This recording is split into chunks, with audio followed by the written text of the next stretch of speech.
Coach Farmer, you're coming off of a big season last year. How do you kind of do that again?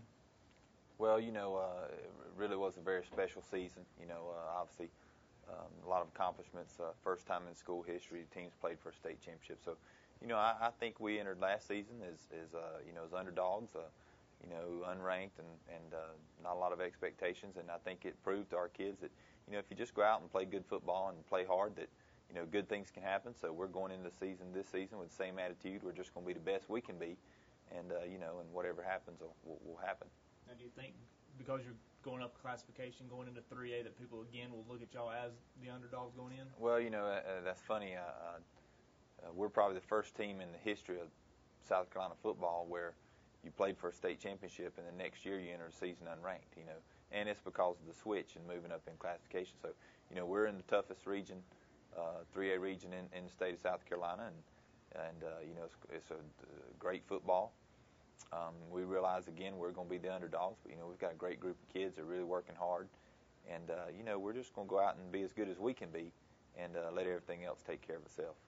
And now last year was the strength was kind of the offensive line, helping you move the ball down the field. You lost all 5 of those guys. How tough is it to replace guys like that? Well, it's extremely tough. The difference is, week 1, you can have, pretty much your entire system ready because of the experience of our line. And, a great group. And we've got to replace all 5 offensive linemen. We've got to replace 3 out of the 4 of our defensive front. So, we've got a lot of work ahead of us. But, our offensive staff and those players, we feel confident that we can put a line out there that can do the job.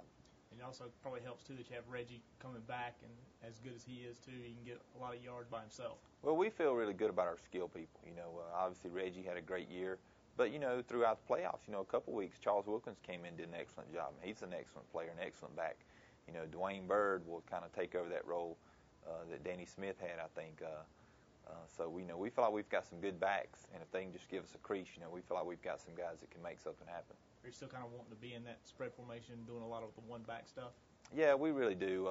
We feel like we've to some good, Thomas Copeland, Andre Hines played well down the stretch. We've got some good young receivers coming up we think can make some plays. Bryant Roberson's going to be a senior but didn't play a lot last year. Andrew Jones had a really good summer. So, we really feel like, we can be multiple, similar to what we were a year ago. Do you hate kind of being away from that region that you were in last year because you had such good natural rivals with Woodruff and Chesney and Broome? Well, and we really do. Obviously we're excited about the challenge of moving up and playing in a higher level of football, but it was a great region. A lot of great rivalries, and the good thing, it was rivalries, but the games had a lot of meaning. Region, a year ago, region championships are on the line. Really every week. So. We do miss that. We're going to keep a couple of those teams on our schedule, and we look forward to continuing that. Now, how do you take the excitement that you had from last year and kind of carry it over into this year? Well, everybody's told me, said, oh, it'll be easy now, but it really hadn't been. You're still beating the woods, trying to get players and making phone calls and making sure they're, many of them are coming in doing what they're supposed to be doing, and mainly our younger players. Our older players know what the commitment level is, and they've done a great job of doing that. But the expectations are still there.